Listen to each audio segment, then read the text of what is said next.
Being a high school dropout is a disgrace to the family. Please leave. At my brother John's wedding, his mother-in-law, Susan, suddenly tried to make me leave. John is a doctor working at his father-in-law, David's hospital, but my background shouldn't matter to them. It's just awful to try and kick me out over my educational background. Besides, I am proud of my job. There was a reason I didn't go to college, but arguing back in such a celebratory occasion would only cause a scene. As I stood up to leave, as Susan suggested, someone walks over to her. It's my brother, the groom. Wait, are you not aware of what Hazel does for a living? Oh. Susan has no idea of the shocking consequences that await her at this point. I am Hazel, 33 years old, working as a freelancer. My job keeps me busy, not just in the US, but sometimes abroad, following my office's instructions. My parents both passed away from illnesses 10 years ago, but I have a brother, John, who is 7 years older and a doctor. He is my only family. John contacted me the other day. John, it's been a while. What's up? Something you need? Well, I've decided to get married. Really? Wow, congratulations. I had thought John, having remained single until 40, might never marry. His happiness is a joy to me as well. I was waiting for you to get married first, but didn't want to keep her waiting too long. What are you talking about? If you waited for me, you'd never get married. Just find someone nice and put my mind at ease, will you? Sure, in due time. John's fiancée turns out to be the daughter of the hospital director where he works. Her name is Sophia, and she works at the reception of the hospital, and they met as colleagues and have been together for a long time. By the way, Sophia's sister went to the same elementary and middle school as you. Oh, really? What a coincidence. Were we classmates? Yeah, you were in the same class at times. Her name's Katie. Katie? Something wrong? No, nothing. I'm looking forward to meeting Sophia. Hearing Katie's name unsettled me for a reason. Actually, I suffered from a serious illness as a child, which led to frequent hospital visits and often missing school. During those times, Katie would always taunt me, calling me a faker and frail. My illness was a heart condition that worsened over time, and by the 8th grade, I could hardly attend school at all. On the rare occasions I could go, Katie from another class would find me and hurl insults. Look who decided to show up. Skip school to play games? Guess you're not going to college, huh? I didn't hate school, but I dreaded encountering Katie. I had not expected that such a person I didn't get along with would become family. However, now that I'm over 30, a grown adult, I had hoped Katie has changed. Due to my illness, I ended up not starting college. I was bedridden in the hospital, not to put stress to my heart. A major heart surgery was the only way to save me, but it was a risky operation, and no doctor was willing to take it on. That's when John, aspiring to be a doctor to save me, found a renowned surgeon known as a miracle worker in the field of cardiovascular surgery. His name is Lucas. Meeting him changed my life. The surgery was major, but it was a complete success, and at 19, I finally gained a healthy body. Lucas, thank you so much. When I expressed my gratitude, he kindly responded, There must be so many things you couldn't do because of your illness, right? Go achieve your dreams. And here I am today. A few days after hearing from John about his wedding plans, he contacted me again, asking me to join a meetup with both families before the wedding. I wasn't too keen on meeting Katie again, but for John's sake, I was willing to do it. With our parents gone, I'm John's only family now. On the day of the meetup, I headed to a fancy restaurant. The attendees from the bride's side were Susan, Sophia, and Katie. David, the hospital director, couldn't make it due to sudden work commitments. From the groom's side, it was just John and me. John and I arrived at the restaurant first and waited nervously. Have you met Susan or Katie before, John? Susan is still an active lab technician, so she's a colleague. She's very capable. I'm meeting Katie. For the first time, she's apparently been doing various part-time jobs. While we were talking, Sophia, the bride-to-be, appeared. Sorry to keep you waiting. It's okay. We just got here ourselves. Nice to meet you. I'm Hazel. I've been looking forward to meeting you. Likewise, I'm Sophia. John always talks about you. He's so proud of you. I'm glad we could meet. Sophia was tall and beautiful, with a kind aura. She was outgoing and a good conversationalist. She seemed like a perfect match for John, who is a bit shy and reserved. Turns out, we both love TV dramas, and we hit it off right away. I was happy we could get along, but then Susan and Katie showed up together. Susan, still actively working, had a brisk and straightforward manner. Nice to meet you, Hazel. You went to school with Katie, right? I've heard about you. If the stories came from Katie, they're probably not very flattering. I had a bad feeling. Hazel, long time no see. How's your health? Long time. I'm completely healthy now. Meeting Katie after so long, she didn't seem to carry the same malice as she did in middle school and appeared in a brighter mood. That's a relief. Maybe this will work out after all. As expected of a fancy restaurant, the food was excellent. The ingredients and flavors were top-notch, making the conversations lively. John and Sophia seemed very much in love, having been together for a while. After eating, they left the table to take a walk in the restaurant's beautiful garden. Once John and Sophia were gone, Katie's demeanor changed. Still lazing around at home as usual, Hazel? What? I have a job, you know. I wonder if that's true. You didn't even go to college after all. It seems people's characters don't change much even as they grow older. My previously good mood was ruined in an instant. Still, I wanted to clear up the misunderstanding and started to explain. I didn't go to college because I was sick. I'm working now. Probably just fooling around, right? Skipping work is your habit. That's not true.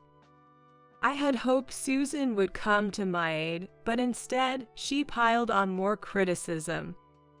All our family members are college graduates. We're happy to welcome John. You went all the way to become a doctor, but well, you're a different story. Are you saying I'm not fit to be part of a family? Yes, I am, because not going to college means you're just a high school grad, right? There's nothing more embarrassing. Plus, I don't really want to associate with someone who has a habit of slacking off after the wedding. I've never slacked off. That's what all lazy people say. A brother who's a doctor and a sister who's just a high school graduate. It tells us all we need to know about what kind of person you are. That's a terrible thing to say. Well, just make sure you don't come to the wedding. We can't include a high school grad in our family circle. Susan judged people based on their education. Everyone has their own circumstances, and it's wrong to look down on someone just because they are a high school graduate. But it seemed such logic didn't apply to Susan, who had already labeled me as a no-good person outright. And the snide remarks were terrible, too. Turns out, Katie was just like her mother. Excuse me, but Just as I began to object, John and Sophia returned to the table. I swallowed my words. I didn't want to cause any trouble at the start of John's new life. Hey, Hazel, you look pale. What's wrong? Really? Maybe she's just tired from meeting with us. Sorry about that. These two were so kind. I changed my mood and answered with a smile. It's nothing. I just indulged in the delicious food too much. I'm having a great time today. Susan and Katie fell silent. They still seemed to want to hide their true selves from John, covering up with a forced smile. But the look they gave me was filled with coldness. The moment passed, but the thought of having to interact with them as relatives in the future weighed heavily on me. Just when I've recovered from my illness and caught hold of my dreams. Well, at least Sophia, who's becoming my sister-in-law, is a good person. David wasn't there, but I've met him through work before. He's a gentle and kind person. Sophia must have taken after her father. Time flied, and soon it was the day of John's wedding. Of course, I attended. It was John's big day after all. I decided not to mind whatever Susan or Katie might say. The wedding had many attendees from the hospital and was a grand affair. John looked great, but Sophia in her wedding dress was breathtakingly beautiful. The simple design, highlighted by the sheen of silk, accentuated her distinct features and complemented her beauty well. John, Sophia, congratulations. Seeing John's happy smile made me feel even happier than if it were my own joy. The wedding ceremony went smoothly, and everyone moved to the reception. With the entertainment starting, the atmosphere was joyful. Looking over at the bride's family table, I saw Susan and Katie guzzling down drinks. Susan, in particular, seemed completely drunk, her face all red. Seeing the mother of the bride drunk at the reception was something new for me, and it made me a bit anxious. My apprehension was about to become reality. Susan strode up to where the staff of the venue were managing the ceremony and took the microphone from the MC. She began to speak, with Katie by her side before long. Thank you all for gathering here today for my eldest daughter. It's a pleasure to see a room full of people with such education and status. Despite being drunk, she managed to speak clearly, which was impressive. But then she began to say something utterly unbelievable. But there's someone here who doesn't belong among us. That's right. It's John's sister, Hazel. She's a slacker with a habit of skipping out, and believe it or not, she didn't even go to college. Being just a high school grad is a disgrace to the family. Please leave. The room buzzed, and everyone's eyes turned to me all at once. I think my face turned so red it was as if fire was coming out of it. I was so embarrassed I couldn't stand it. To try and kick me out during John's wedding. It's atrocious to do this over educational background. And that information is wrong, too. But I didn't want to ruin John's big moment, so as I stood up to leave, someone approached Susan. It was John, the groom. Wait, are you not aware of Hazel's profession?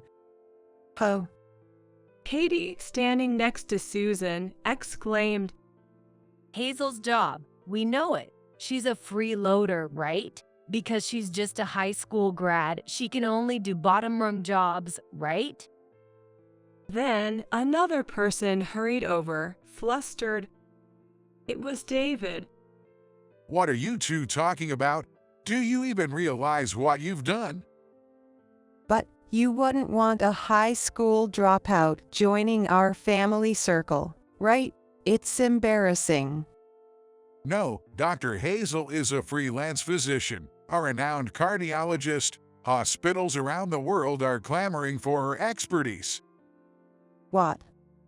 Thanks to John, we've arranged for her to perform surgeries at our hospital. If she turns us down now, we're in big trouble.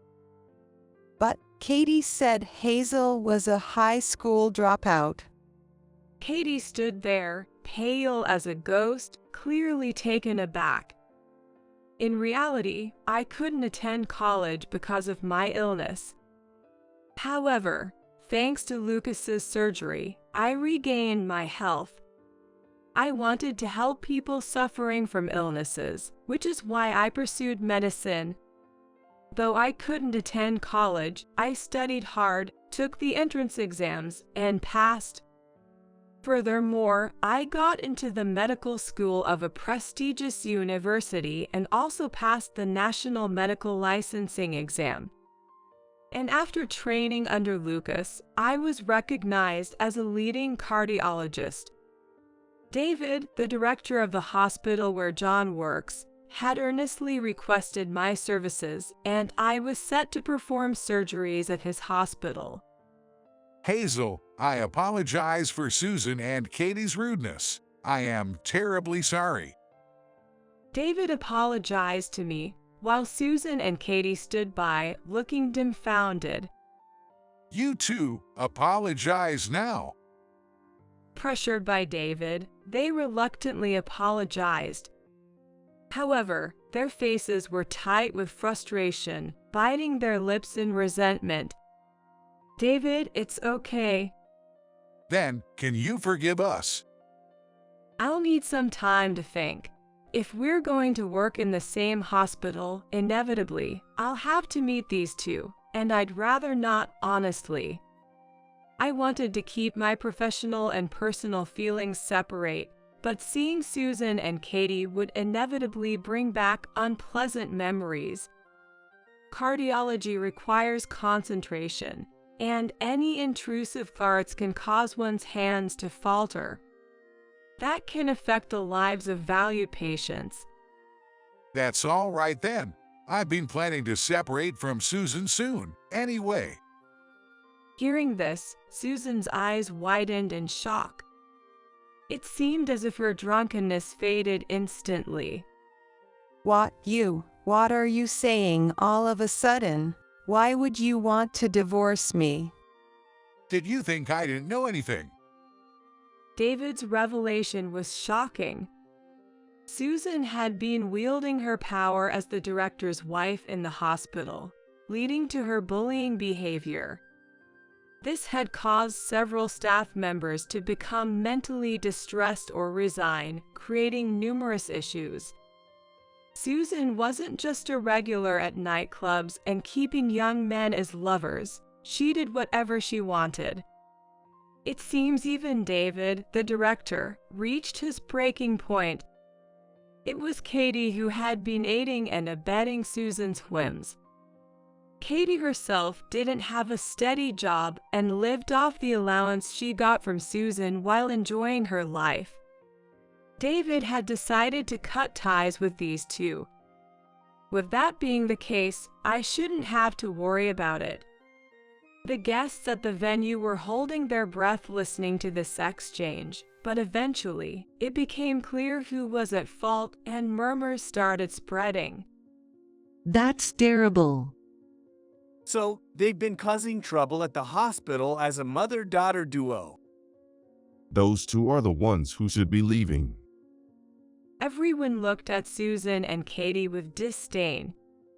Feeling unbearable, the two fled the venue. The reception continued with the remaining guests enveloped in a warm atmosphere, which was a relief. Hazel, I'm sorry I didn't notice. I'm really sorry. My mom and Katie said terrible things, causing you such discomfort. I'm the one who should apologize for bringing trouble to your wedding. I just want the two of you to be happy. It seemed like my relationship with John and Sophia would be a good one. Afterwards, David and Susan got a divorce. Susan was also fired from the hospital. David demanded alimony from Susan and her lover for the affair. Katie was disowned by David as well. Rumor has it, Susan and Katie are now living in an old, run-down apartment, juggling part-time jobs to make ends meet. Susan's lover apparently left her quickly. I continue my work as a physician. Now, I'm working hard at David's hospital with John to help people suffering from diseases. Lately, I've hit it off with one of John's colleagues, and we've been having good conversations. I'm looking forward to the left of my life these days.